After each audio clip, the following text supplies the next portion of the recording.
Now, this is not a meditation where you need to go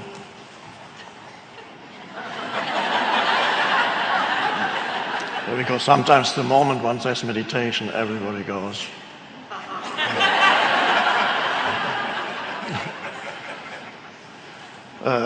You can't sit like that all the time, but it's always the present moment. So with the present moment meditation, it's something slightly different. It's an amazing thing, the present moment, usually overlooked. So the most amazing thing, I call it thing, of course it's not a thing, the most amazing thing in your life for most people in the normal state of consciousness, and normal means somewhat or very insane. In the normal state of consciousness, the present moment is usually overlooked habitually, unconsciously. People have been conditioned to overlook the most important thing there ever is, because your entire life consists of the present moment. There never has been anything else. Everything happened in the present moment, and when you remember it, it's the present moment. And when you think about the future, which of course never arrives as the future, it can only arrive as the present moment. But people live as if the present moment were undesirable or an obstacle, or they actively dislike it. And some people habitually live actively disliking the isness of the present moment. And that's their normal state of consciousness. Sometimes it's hidden. They smile.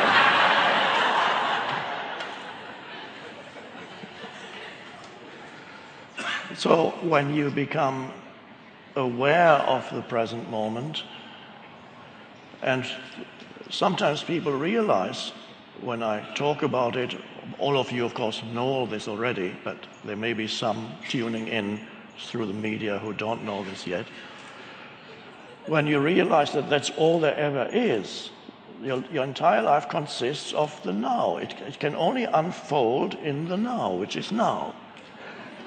Any emotion you feel, anything you think, anything that happens, any experience, it's all inseparable from the now. But the now to most people is an abstract thing and not interesting enough.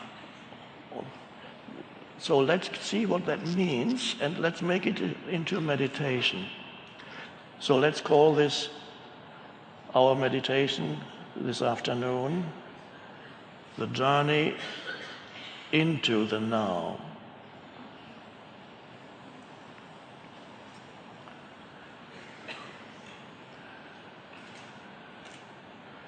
Usually when you talk about the now, then it's usually associated with, okay, the first thing that appears then in your awareness perhaps is your surroundings.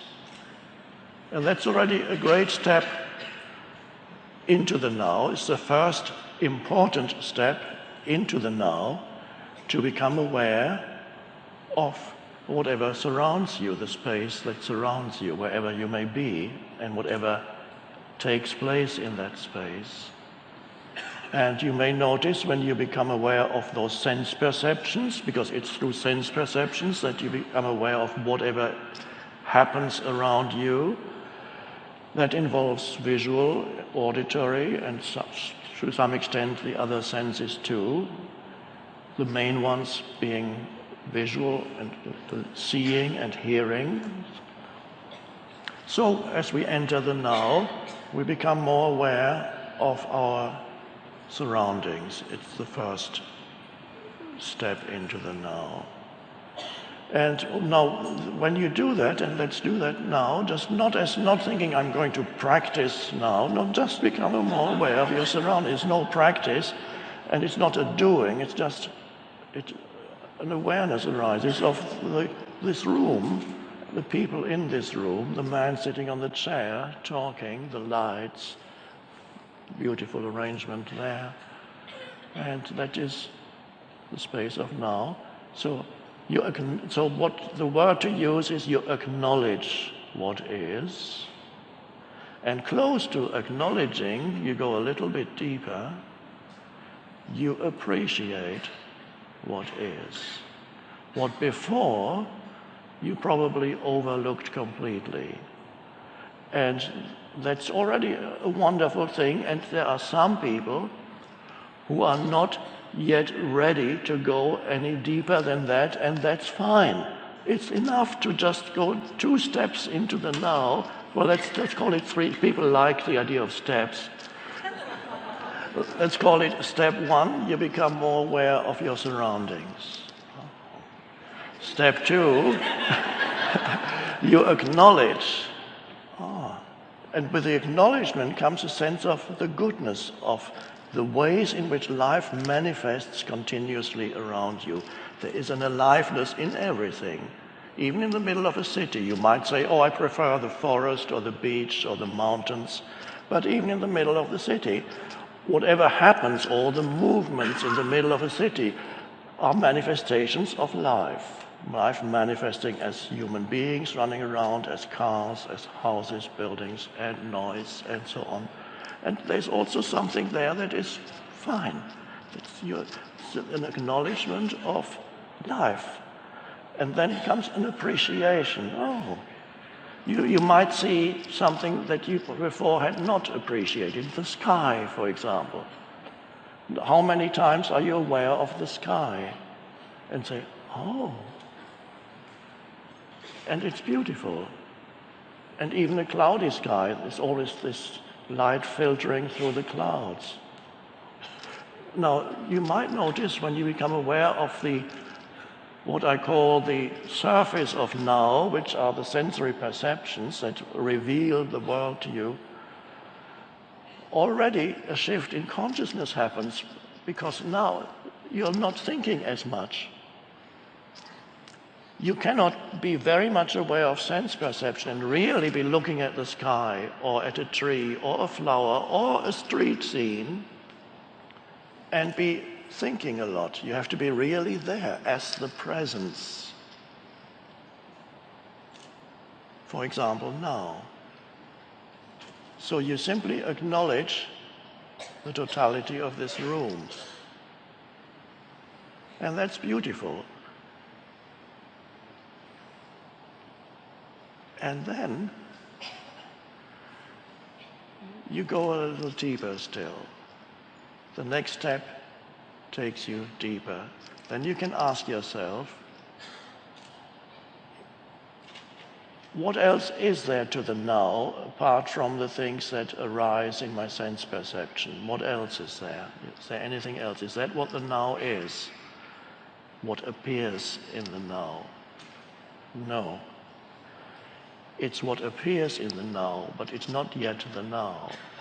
So to become aware of the present moment, to become aware of sense perceptions is an important step, and some people are so out of touch with their surroundings, they are never where they are. They are in the stream of their thinking,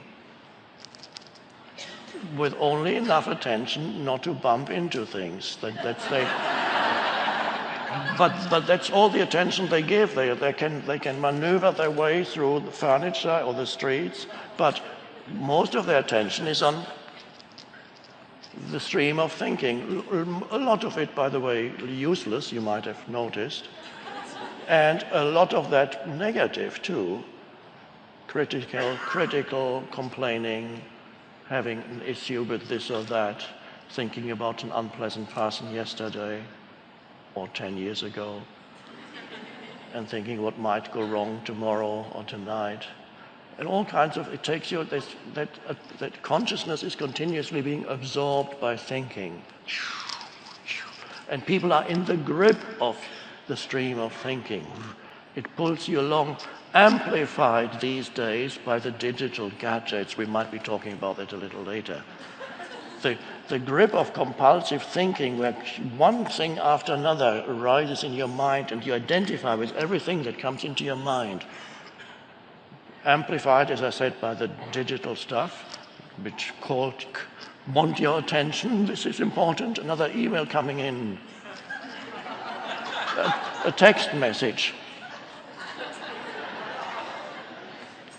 It must be important. Somebody just posted something on Facebook.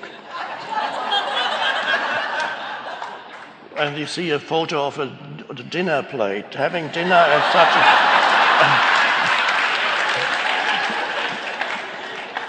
And of course, then you have to reply and you say, cool, it's great. And that absorbs all your attention, is continuously being absorbed. It was bad enough before the digital things, but now it gets amplified. More stuff in your mind, more stuff. And you're drowning in stuff. And I'm not meaning physical stuff. Some people also drown in physical stuff. But you're drowning in mental stuff. One thought after another, one text message after another, one Facebook posting after another, one unpleasant memory or anxious thought after another, one complaint after another about other people, what they did and failed to do and should have done but didn't do.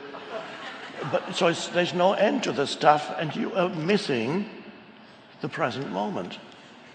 Your attention is absorbed by useless and compulsive thinking. And imagine living like that for 10, 20, 30, 40 years.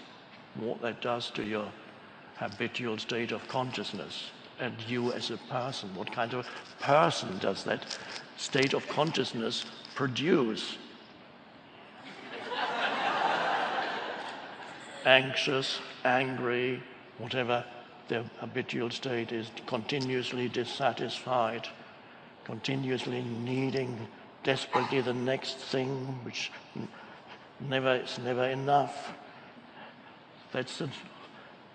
So this is what we're getting out of. Just wanted to show you a little illustration of the normal state. So now we go back into the present moment.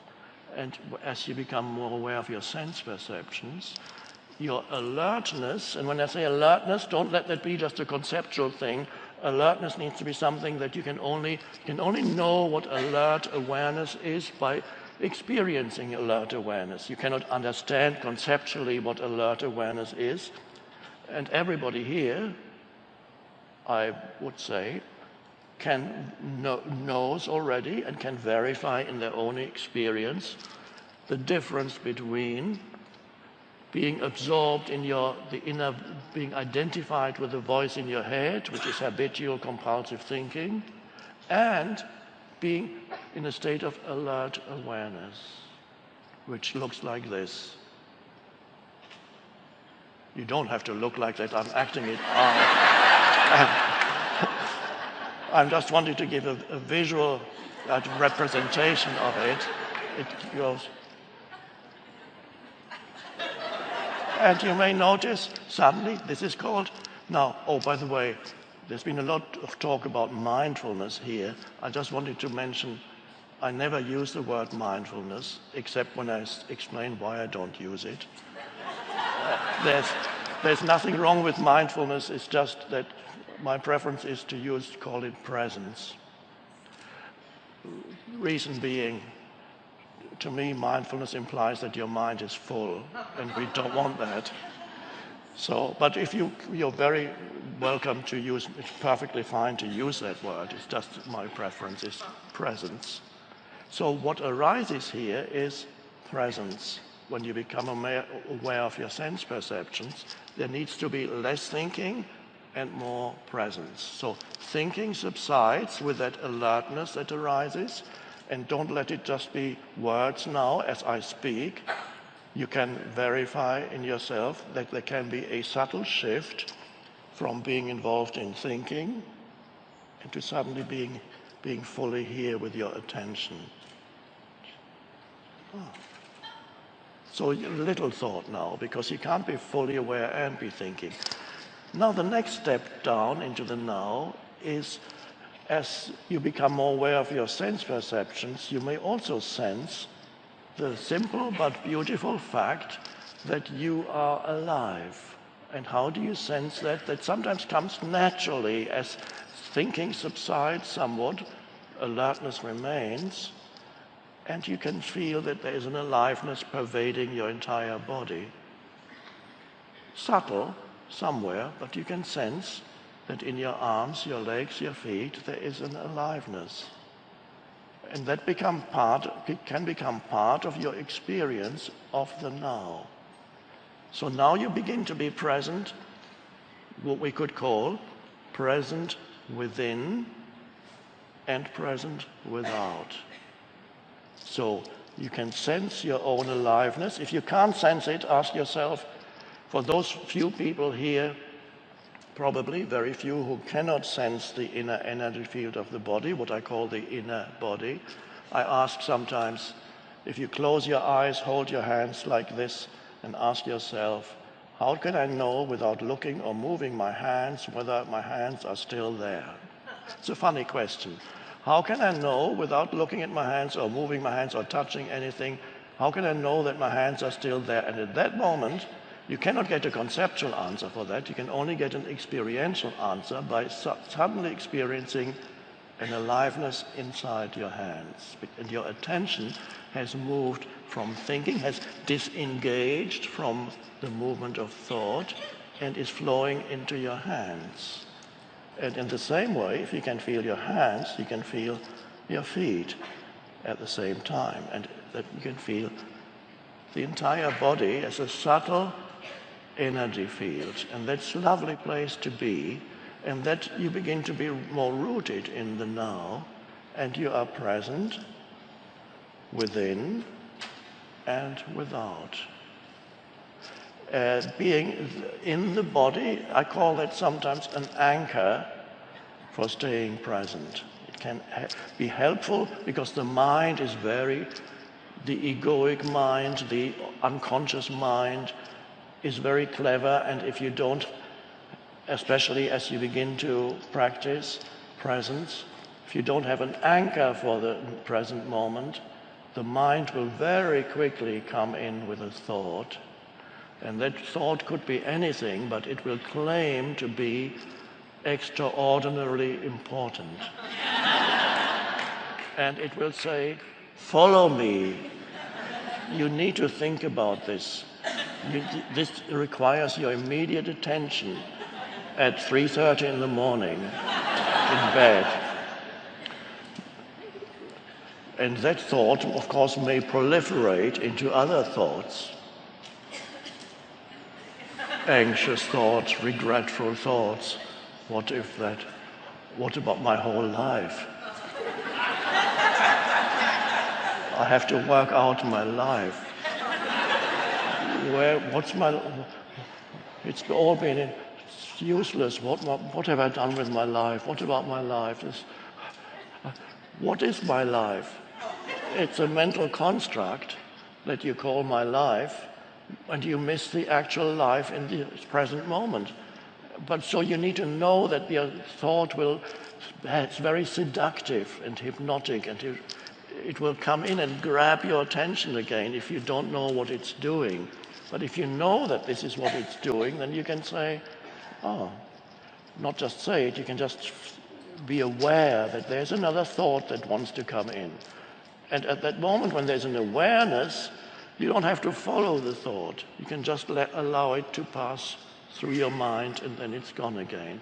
And then you can say, my choice is to have my attention in the body, and you don't even have to verbalize that. The choice comes, you know that this is your choice, and then you're no longer suffering from an unpleasant, sleepless night. You're actually having a wonderful meditation, and not asking that this moment should be any different from the way it is. And you sense the aliveness in your energy field. That's your life. And the present moment, the aliveness of the present moment. And then perhaps, and now, we can go even deeper. Sense perceptions, acknowledging, appreciating, feeling the energy field in the body. All these things arise in the present moment. And have you missed anything? What is it that makes up the totality of the present moment? It is sense perceptions, feelings. There may be thoughts too, coming and going. You don't have to follow them, but they still come and go, some thoughts. And then there are spaces in between the thoughts. And this is extraordinarily important, to discover that there is such a thing in you as a space between one thought and another. So there's no longer an uninterrupted stream of thinking. Suddenly, you become aware of a space. And that feels extraordinarily good and powerful. And you feel then really, you come to yourself. Not the self that has a story, not the self, the sense of self that is identified with your history, your personal history, but something that transcends your personal history, something that transcends also whatever arises in your sense perceptions. What is it, and the deepest level of now, and actually the essence of now, is this. What is it that enables you to be aware of your sense perceptions? What is it that enables you to have a thought? What is it that enables you to feel your body? So there's something else there that's not a thing, and we could call that your presence, or we could call that the space of awareness, or we could call that consciousness itself.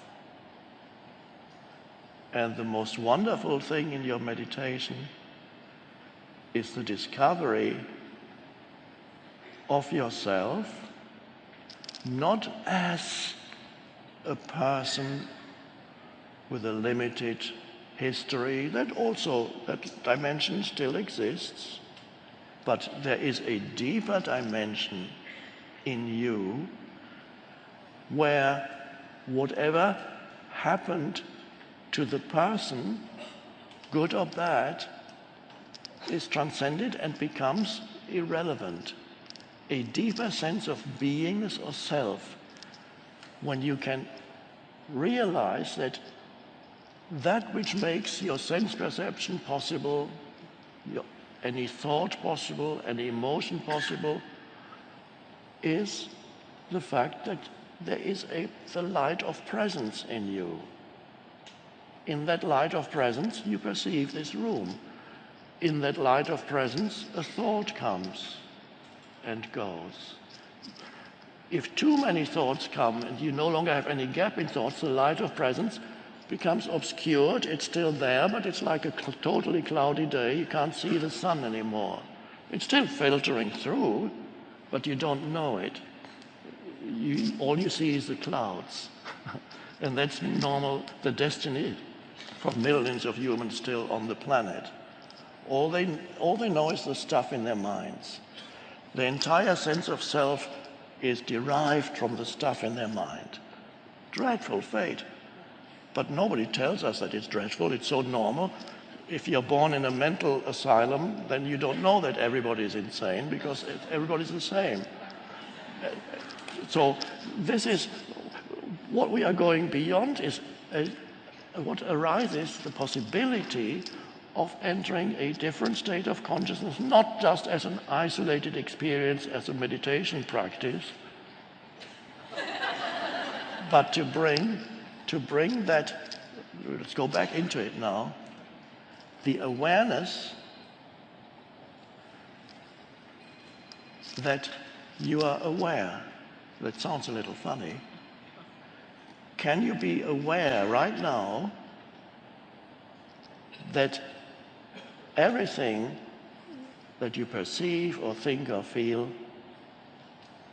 can only be there because you are there as the space for it, the space of awareness in which that arises?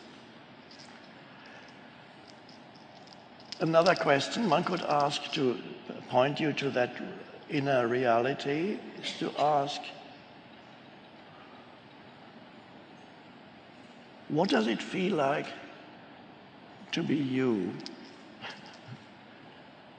without taking recourse to memory, to be you now, not remembering your story.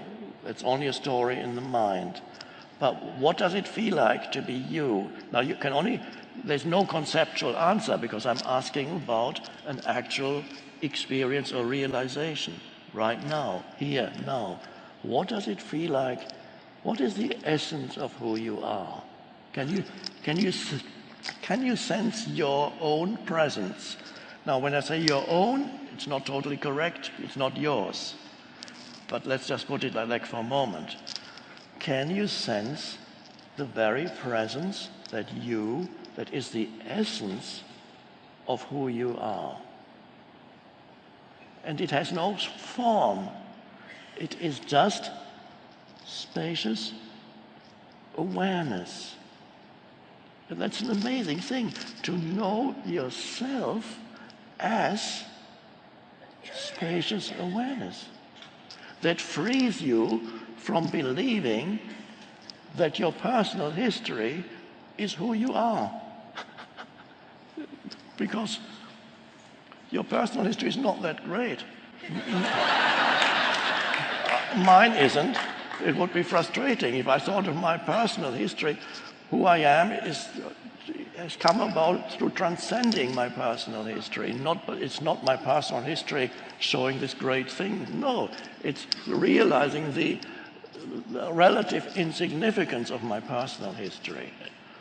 So the present, your own presence. So for some people, one pointer works better than another pointer. That's why I give you a choice of pointers, so you can ask yourself, or I can ask you, are you aware, or can you be aware right now of the fact that you are aware? Can you be conscious of the fact that you are conscious?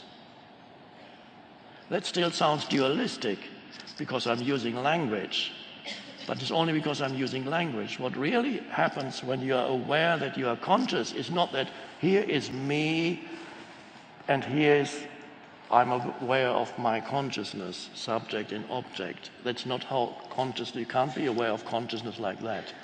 You can only be aware of consciousness as yourself, as the eternal subject. Your consciousness can never become something that becomes an object in consciousness. That's everything else is an object in consciousness. But you cannot be aware of consciousness as an object because consciousness is you. The essence of you. And that essence of you is the essence of the present moment. So when we go to the deepest level of the present moment, when you go to the deepest level of the present moment, what do you find and what do you discover? Yourself. The essence of you. So the essence of you, which is conscious space, is inseparable from the essence of the present moment. So when you go deep into the present moment, which is the vertical dimension, whereas most of life unfolds on the horizontal dimension, past and future, I need to do this to get there, and remember this. The vertical dimension is associated with the stuff in your mind, and that keeps you trapped. And now we're here suddenly in the now, the horizontal dimension is the stuff in your mind. The vertical is now. It takes you deeper into the now and to the point of discovery that the essence of now is ultimately who you are. And this is a wonderfully liberating realization, because it frees you from a false sense of self. If you don't realize the essence of who you are, you spend your whole life in a false sense of self, which I call the ego. It's a false sense of self that is derived from mind activity plus emotions that accompany mind activity. And because you're so identified with the mind, an entire sense of self, which is the ego, is derived from certain habitual and repetitive thought patterns, plus emotional and reactive patterns. That bundle of repetitive, unconscious, compulsive thought patterns and reactive and emotional patterns that go with it, that bundle that people who don't know the deeper levels of who they are, that is called the person. A bundle of habitual thoughts that tell you your story. And you tell it to others too. You want to hear my story? You have suffered? Now listen to my story. Your suffering is nothing. Or as my dad used to say, whenever somebody said, I have a pain here, I have a pain there, he would say, you have a pain? I've had a pain for years, I don't even talk about it. You can enhance your sense of self in that way. It's all a false sense of self. And you are trapped in that, what the Buddha called the delusory self, the self that has no ultimate reality. So the Buddha said there is no self, the self, anatta in the Pali language, in the old scriptures, the unreality of the self, this mind-made entity. And so the Buddha's teaching was, it pointed, one of the essences in the Buddha's teaching is emptiness. What does that remind you of? Awareness, spacious awareness, presence, emptiness, no form. Jesus had the same message. The kingdom of heaven does not come with signs to be perceived. What does that mean? It means you can never say, oh, there it is. Why can't you say, oh, there it is? Because you are it. It can never become an object in your consciousness because it is consciousness itself. And people have been repeating the words of Jesus for 2,000 years with who has understood them?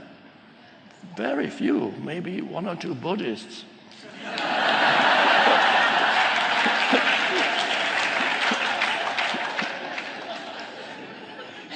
So this is the secret of life, and it's so simple to know who you are. Know who you are beyond the surface self.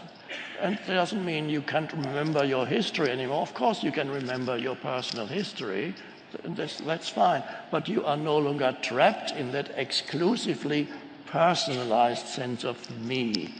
It's such a frustrating way to live, it's just in this little me. Always feels threatened by things and needs to identify with other things and never feeling complete, never feeling satisfied for very long, always a sense of not enough. Awful way to live. So we are transcending that, and that's the shift in consciousness. And then as you bring into your daily life that spacious awareness, the awareness of yourself as spacious consciousness, which you can also call stillness. There's a stillness. Even as you speak, you can still feel the underlying presence. In the foreground, you speak, you listen, you do things. In the background, a spacious awareness. In other words, you sense your own presence. which is not your own, because your own presence is one with universal presence. You might have noticed I don't use the word God, because the moment you use God, it becomes another concept in your mind. So the Buddha very wisely avoided it. And when they asked the Buddha, "You never talk about God," they said to the Buddha, "Why is there a God?" And of course, and this is the end of our meditation, the Buddha's answer was, as reported in the scriptures, when he was asked, "Is there a God?" the Buddha kept noble silence. That's the answer. Thank you.